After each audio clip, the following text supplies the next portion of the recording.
Hello বন্ধুরা, আমি শ্রাবণী। সকলকে স্বাগত জানিয়ে আজকে রেসিপি শুরু করছি। বেগুনের মশলা ফ্রাই কিভাবে আমি করি সেটাই তোমাদের সঙ্গে শেয়ার করতে চলে এলাম। এর জন্য নিয়ে নিয়েছি আমি, দেখো, বেসন। এখানে 3 চামচ বেসন আছে, 1 চামচ কর্নফ্লাওয়ার, আমচুর powder, Kashmiri red chilli powder, এখানে আছে ব্ল্যাক পেপার পাউডার মানে গোলমরিচের গুঁড়ো, এখানে চাট মশলা, এখানে নিয়েছি কিছুটা গোটা জিরে, নুন, আর নিয়েছি জোয়ান। এই সব কটাকে একসঙ্গে মিশিয়ে নেব।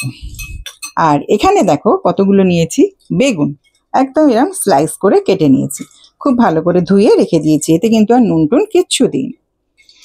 এইবারে আমি এই সব কটাকে একসঙ্গে মিশিয়ে নেব।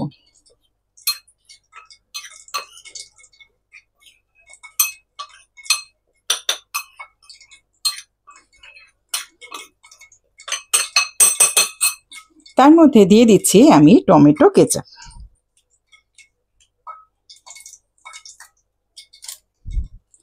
দিয়ে দিচ্ছি লেবুর রস, অবশ্যই 1 চামচ ভরে দেবে। এটাকেও খুব ভালো করে মেখে নেব।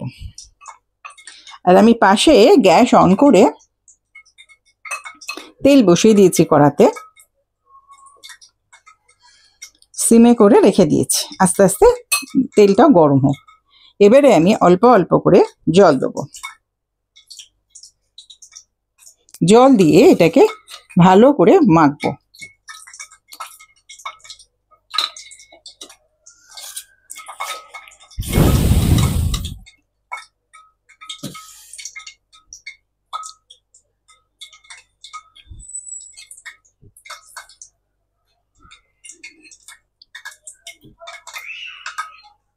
আচ্ছা, এটা কিন্তু একদম পাতলা ব্যাটার হবে না, এরকম ঘন একটা ব্যাটার হবে, সেটা কিন্তু খুব কেয়ারফুলি করো। এটা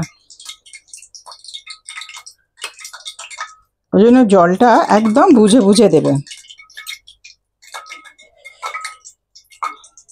এটা মাখা হয়ে গেছে।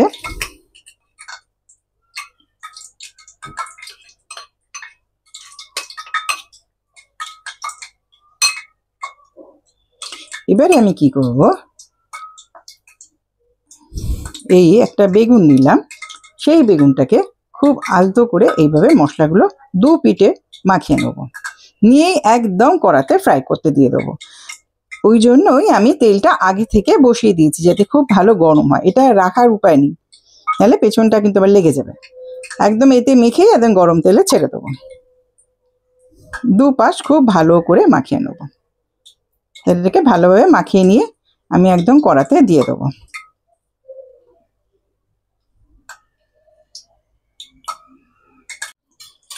একটা পাশ হয়ে গেছে, আমি আরেকটা পাশও উল্টে দিয়েছিলাম, এরম লাল লাল করে ভাজা হবে।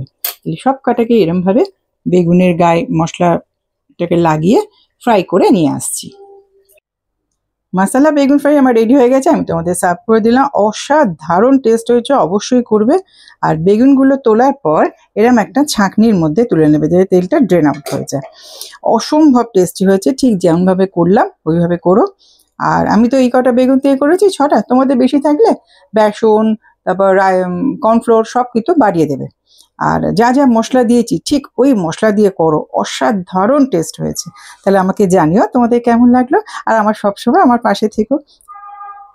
আমার এই রেসিপিটা যদি তোমাদের ভালো লাগে তাহলে অবশ্যই আমার সঙ্গে তোমরা থেকো, তার সঙ্গে সাবস্ক্রাইব করে রাখবে, আর অল বাটনটা কিন্তু ক্লিক করে রাখবে।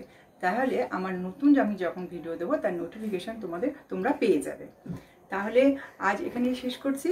আর তার সঙ্গে লাইক, শেয়ার, কমেন্টস ও সাবস্ক্রাইব করতে কিন্তু একদম ভুলবে না। আর বন্ধুদের সঙ্গে শেয়ার করো, ফ্যামিলি মেম্বারদের সঙ্গে শেয়ার করো। তাহলে আজ এখানেই শেষ করছি, পরে আরেকটা ভিডিও নিয়ে আসবো। তোমরা সবাই খুব ভালো থেকো। নমস্কার।